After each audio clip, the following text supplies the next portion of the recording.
Salam alaikum, bienvenue dans votre émission Culture Mag. Comment passer du rap ou du slam à la littérature ou à la poésie, ou comment jongler avec les trois. Mon invité de ce soir s'appelle Manza. Il n'a pas dit je pense donc je suis, il a plutôt dit je vis donc je prie. C'est tout de suite dans Culture Mag.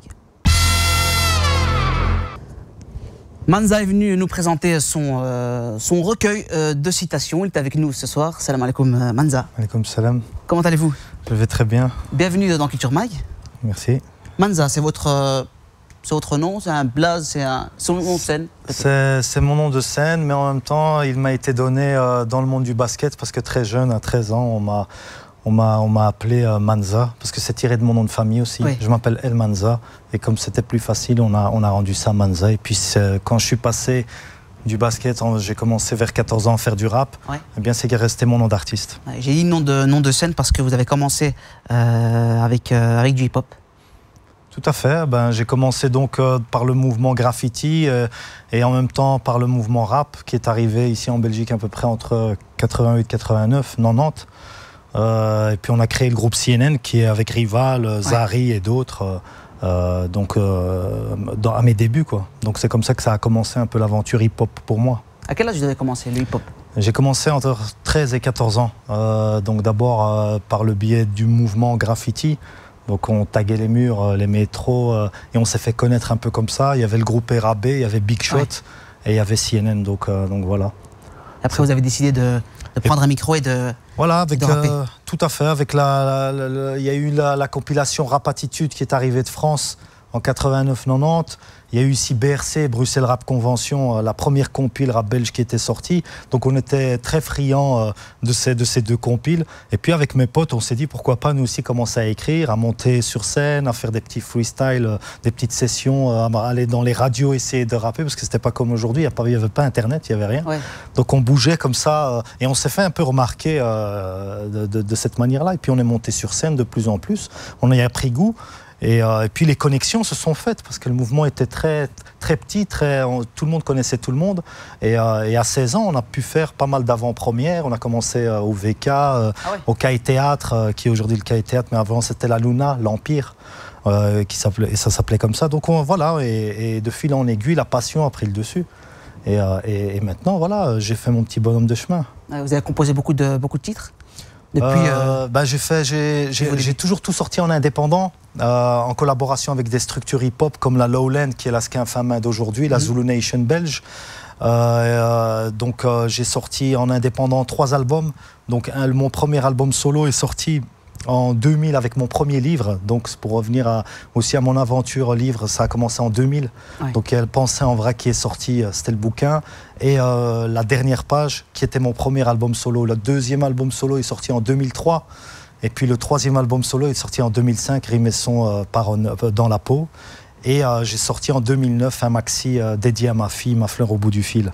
Et depuis, j'ai fait pas mal de clips, pas mal de scènes. Autant slam que rap, parce que j'aime les deux univers. J'aime passer autant dans le textuel que dans le rap. C'est quoi, justement, pour revenir avec ça, c'est quoi la réelle différence entre le slam et le rap? Le slam, un peu, c'est un horizon où on peut retrouver différentes personnalités du monde artistique, autant des conteurs, autant des gens du théâtre, autant des acteurs, autant des rappeurs. Autant monsieur et madame tout le monde qui viennent déclamer un texte. C'est en a cappella. En slam, en anglais, ça veut dire slam, c'est faire claquer les mots. Ouais. Tandis que le rap, c'est une performance scénique. Une musicalité, on va dire. Voilà, il y a de la musique qui est accompagnée, c'est un concert. Voilà, les gens qui sont programmés montent dans des salles de concert, tandis qu'en slam, ça peut se faire dans des petits cafés-théâtres. Et j'aimais bien aussi de montrer pourquoi je me suis lancé aussi dans le slam quand il est arrivé en 2000 ici en Belgique, via aussi des organisateurs comme les Arts Urbains, qui ont lancé pas mal de sessions dans les centres culturels. Bien parce que je voulais monter sur scène avec de la cappella, montrer que dans le rap, il y avait du texte, parce que souvent on dit que dans le rap, il y a que de la musique, ouais. Des gens qui crient leur haine, et moi c'était ça mon challenge, le kiff que je prenais, c'était vraiment de monter sur scène et de montrer que dans le rap, il y avait des gens qui savaient manier la plume et qui avaient des choses à dire, conscientes. Ouais. Ben on va voir justement si vous criez sur scène. Je propose qu'on se regarde un petit extrait de Pousse-toi de là. Oui. Un de vos titres. C'est un de mes derniers titres parce qu'il me tient à cœur, parce que je suis revenu un peu en arrière à la source. Mon premier maxi est sorti La Valse des Pantins en 98 et c'est avec cette personne qui a produit la musique, ce DJ qui s'appelle Le Diamantaire, qui a produit Ratatata, Pousse-toi de là, donc quasiment 15 ans après. 15 ans après, c'est un retour aux sources. Voilà. Tout de suite, Pousse-toi de là.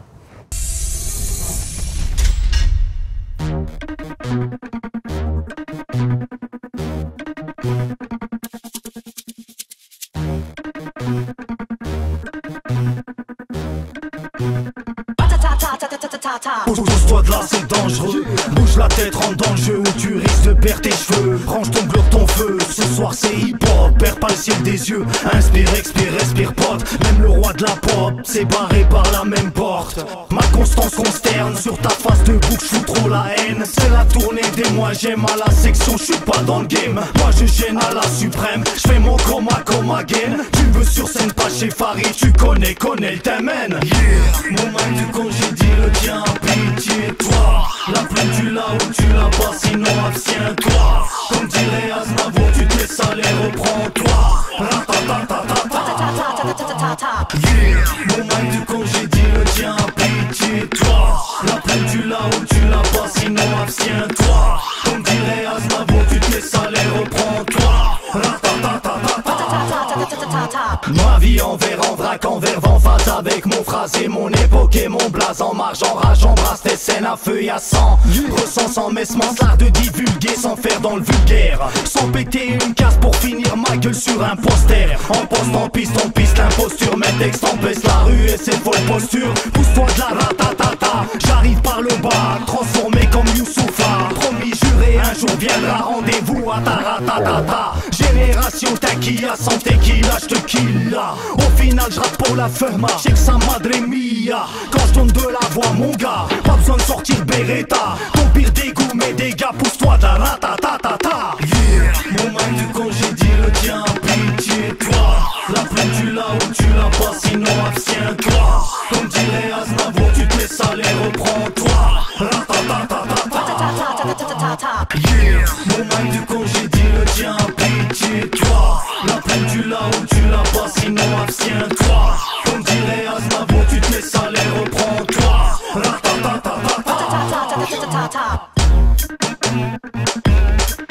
Dans la mansa en passant par le diamantaire, on reprend les mêmes et on repart. Miura, M-A-N-Z-A, Elliot Ness, Fredo diamantaire à la prod. C'est le retour.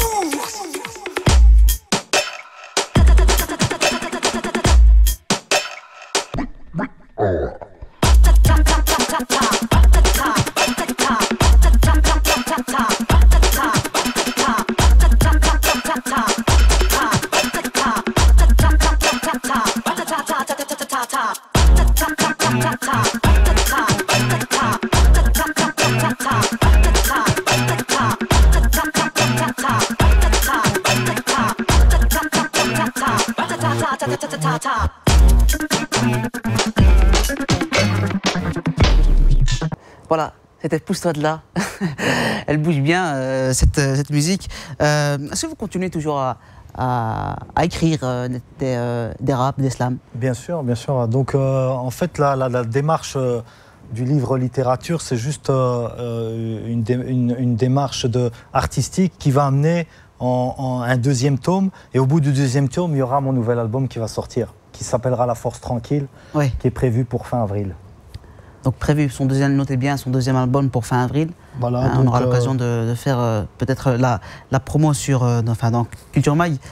Littérature, on parlait de ce recueil. Oui, vous dites, tourner la page, c'est dompter l'écriture. Donc vous n'avez pas tourné la page au rap ni au slam, c'est une continuité comme vous l'avez dit. Déjà, le titre, pourquoi littérature? En fait, dans le rap, déjà ce slogan m'interpellait. On écrit beaucoup de ratures sur des papiers. Moi, j'écris des fois même sur des mouchoirs, dans un métro, dans un café, toujours au vol, un peu à l'arraché. Et puis l'idée m'est venue à un moment donné avec mon manager Farid El Asri de Pièce à Conviction, On s'est dit il faudrait un titre en même temps qui fasse pas trop lourd. Voilà. Vous avez vu à l'écran, qui fait slogan. Littérature. Voilà, littérature. Ça fait en sorte de casser un peu le côté sérieux, parce que je voulais pas aussi donner l'impression aux jeunes. Aux plus jeunes, que ça soit lourd à lire. Vous voulez pas mettre recueil de citations, Manza? Voilà, je voulais quelque chose de plus dynamique, de plus jeune et de vivant. Il y a des illustrations à l'intérieur. C'est léger à lire. C'est une 60aine de pages, ça donne pas le vertige aux gens. Et je me prends pas au sérieux parce que je suis pas vraiment un écrivain. Moi, je reste un artiste hip-hop. Mais en même temps, j'aime bien aussi me retrouver dans des situations où j'expose mes pensées, où j'expose mes poèmes, mes textes, parce que je trouve que dans le rap, voilà, il y a de la plume. Il y a pas mal d'artistes en France et en Belgique qui pourraient le faire aussi très très facilement, enfermer leurs textes dans un livre. Et c'est ce que j'ai essayé de faire. Voilà. Comment vous avez venu l'idée d'écrire un recueil pareil? Comment ça a commencé? En fait, tout simplement, à la base, je devais sortir un recueil de textes poésie et non de citations. Et puis on a remis ça plus tard, ce sera dans le 2e tome. Parce qu'on s'est rendu compte que les petites citations que je mettais chaque jour sur le réseau social virtuel Facebook, ça touchait pas mal de gens. Il y avait pas mal de gens qui mettaient j'aime. Et puis on m'a interpellé en me disant pourquoi tu sors pas un livre si c'est de toi, où tu intégrerais toutes ces pensées. Et puis avec mon manager, on en a discuté, on s'est concerté et on s'est dit c'est vrai, ce serait une bonne idée de pouvoir sortir un petit recueil de pensées, de punchline comme on dit dans le rap. C'est plus des punchlines parce qu'autant il y a de l'humour, autant des fois c'est caustique. Voilà, des fois c'est rentre dedans, c'est engagé, des fois je tire les choses dans la dérision. On retrouve toutes mes humeurs à travers ces petites citations. Et puis après, elles ne m'appartiennent même plus. Les gens les interprètent chacun et chacune selon leur vécu et leur humeur du jour. Voilà. Vous avez réellement senti le besoin d'écrire ce recueil, vous qui dites dans justement ce recueil, l'écriture, seule routine dont je ne me lasse pas. Ouais, voilà. En fait, j'ai eu ce besoin de le partager à partir du moment où j'ai senti que ça touchait les gens. Parce que j'ai nulle prétention de devoir être quelqu'un qui va faire le philosophe, qui va commencer à lancer des citations pour faire le moralisateur ou pour essayer de montrer que je me mets sur un piédestal au niveau. Moi, je reste un rappeur. Et justement, pardonnez-moi de vous couper, mais quand j'ai lu ça, j'ai lu que vous avez commencé, et ça a pris de l'impact sur Facebook déjà. Oui, c'est ça, c'est tout à fait ça. C'est vraiment cet outil-là qui a fait qu'à un moment donné... des citations des citations. À un moment donné, je les mettais exprès pour voir si elles prenaient. Et à partir du moment où je sentais qu'il y avait plus de 20 j'aime ou plus de 30 réactions, je me disais, c'est bien de la mettre dans le livre, parce que je pense qu'elle parle aux gens, elle les touche. Donc voilà, moi c'est dans cette démarche-là que je me suis inscrit. Ce livre, c'est vraiment une expérience très naïve. Voilà, on l'a fait vraiment en feeling. Tandis que le 2e tome va être un travail beaucoup plus préparé, parce qu'il y a des invités dans le 2e tome qui va s'appeler aussi littérature, mais le tome 2. Donc voilà, avec plus de textes, moins de pensées, moins de citations, beaucoup plus de textes. Voilà, ça va être travaillé aussi par chapitre. Voilà. Et vous pensez que tout le monde peut écrire?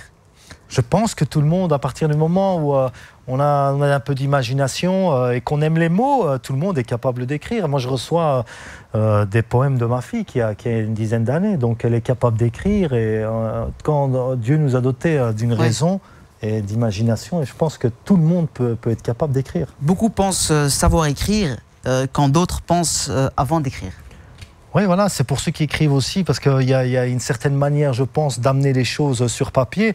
Et puis après, c'est les goûts et les couleurs, ça se discute ou ça se discute pas. Mais cette phrase-là, c'est pour dire, voilà, moi, il y a des gens qui me parlent à travers leurs écrits, il y en a d'autres qui ne me parlent pas, parce que pour moi, c'est une question d'aberrance, c'est une question de bêtise. Dans la musique, c'est la même chose. On se retrouve, après, je ne suis pas juge pour commencer à juger le travail des autres, mais voilà, là où je me retrouve... je pointe des j'aime sur Facebook et là je me retrouve pas, eh bien je retire mes billes, c'est mon droit. Voilà. On est tous un peu cons parfois, sauf que des fois on a l'intelligence de passer notre tour, pardon. Ouais, voilà, c'est une phrase qui parle d'elle-même en fait. Il y a beaucoup d'humour dans ce recueil.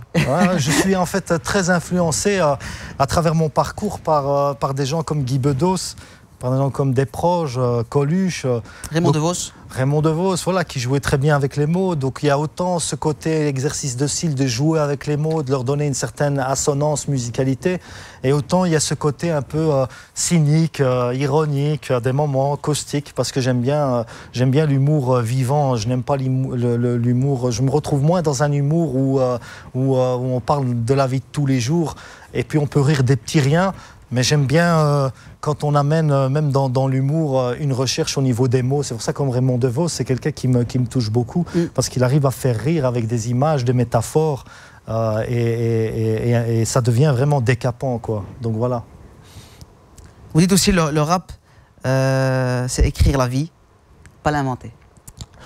Ouais, pour moi, le rap, j'ai tellement baigné dedans depuis que j'ai 13-14 ans et je me suis vraiment imprégné de mon vécu. Ouais. Et c'est pour ça que je dis que le rap, pour moi, c'est parler de la vie, de ce qui se passe, de ce qui nous entoure, de ce qui nous touche, de ce qui nous fait rire, de ce qui nous fait pleurer, de nos délires, de nos passions, de nos coups de gueule. Voilà, c'est tout ça pour moi. Mais à partir du moment où on commence à s'inventer des choses et à se mettre dans la peau d'un personnage ou pour essayer de créer du buzz ou pour essayer de tromper même ceux qui écoutent, je trouve ça un peu dénaturé, le rap.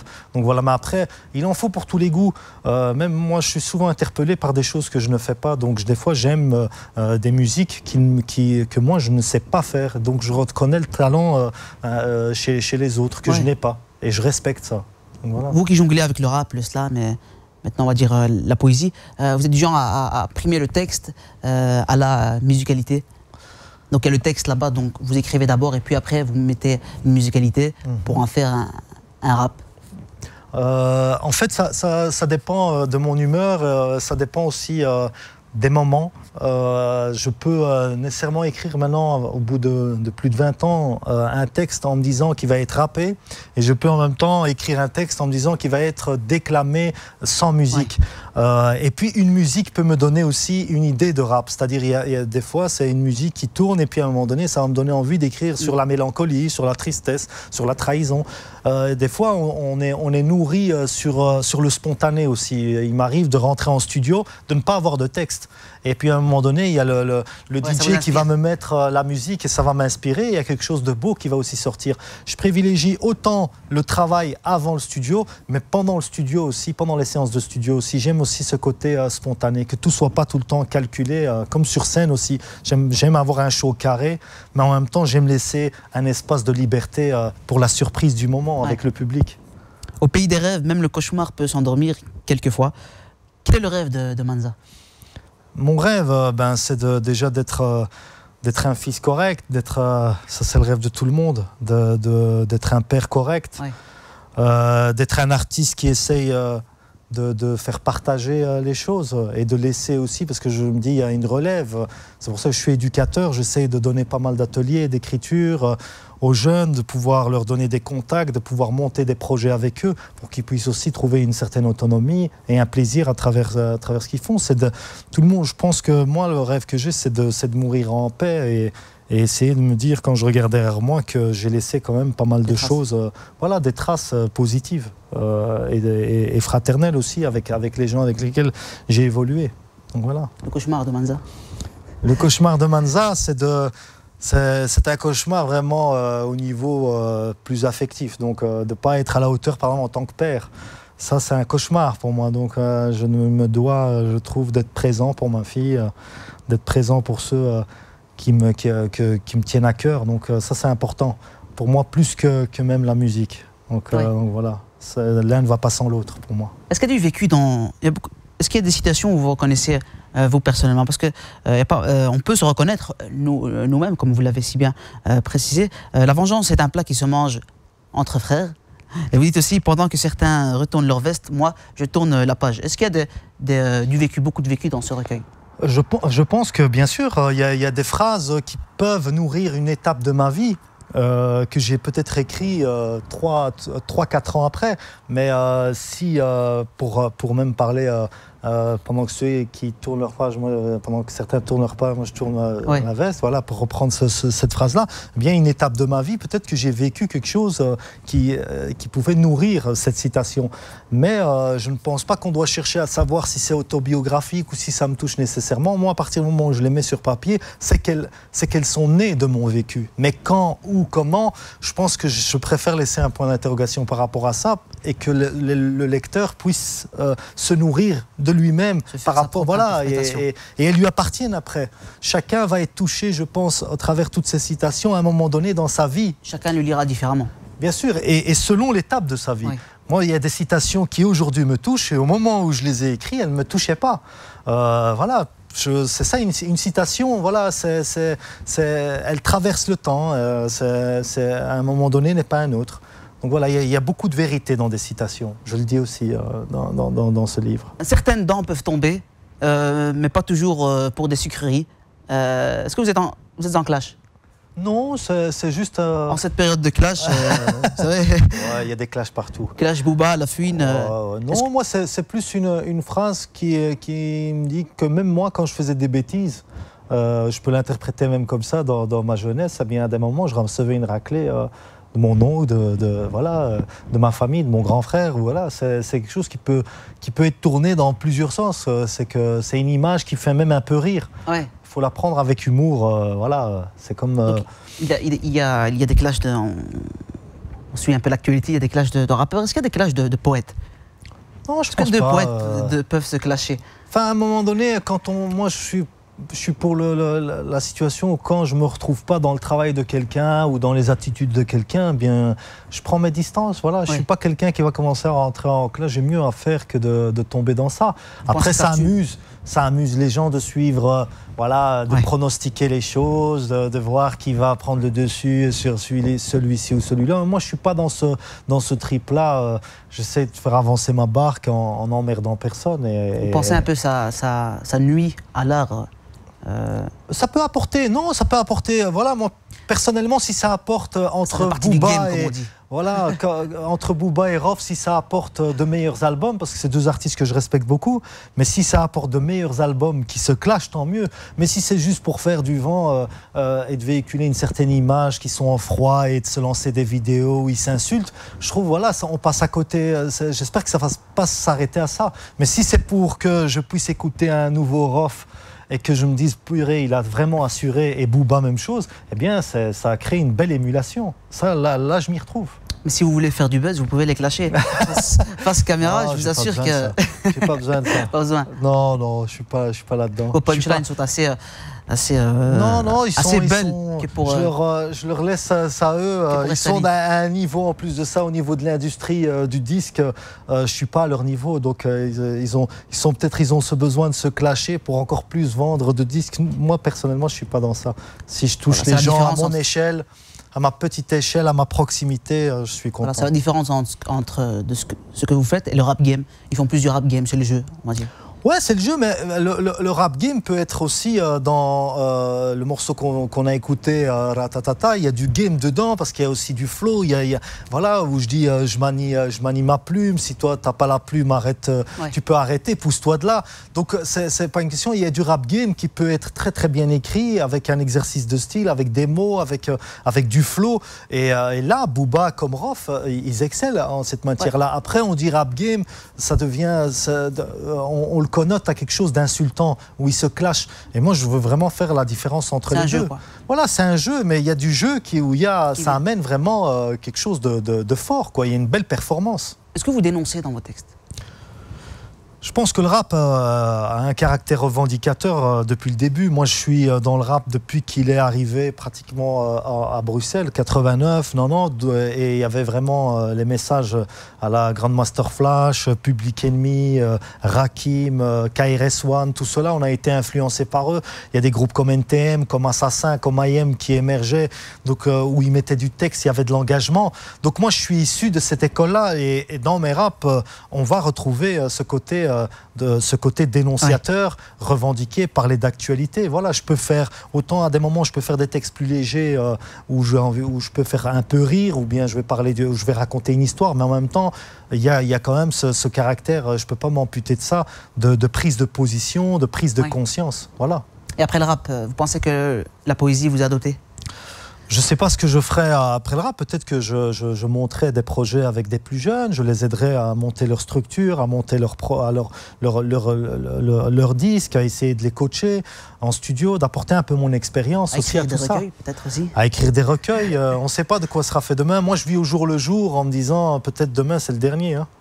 Quelles ont été vos inspirations de manière générale? Avant d'écrire ce recueil, bien sûr. Moi, de manière générale, c'est ce qui me touche dans le quotidien, à travers l'actualité, à travers ce qui se passe dans le monde, autant dans ma proximité de quartier qu'à l'échelle mondiale, autant dans ma musique, essayer de parler de ce qui se passe au niveau musical, de défendre la culture hip-hop dans laquelle j'ai baigné dedans, de parler de mes racines, de ma mémoire, de mes parents, de ce qui m'insurge, des injustices, de l'intolérance. C'est toutes des valeurs et voilà, il y a de quoi faire, je pense, pour pas mal d'albums encore, donc pour un artiste. Et dans ce recueil, vous abordez beaucoup de thèmes. Ça parle d'amour, ça parle d'enfance, de la fraternité, de la mort, de l'adieu, d'humour, pas mal d'humour, comme on l'a dit.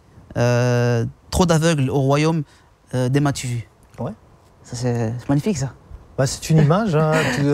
C'est pour dire voilà, que dans tous les milieux aussi, si moi je dois l'interpréter, cette citation, eh bien, on retrouve des gens qui veulent briller par leur présence et qui utilisent même des causes de solidarité même pour y arriver, pour se faire remarquer, pour créer un buzz autour d'eux. Et puis voilà, pour moi, ceux-là, c'est des aveugles.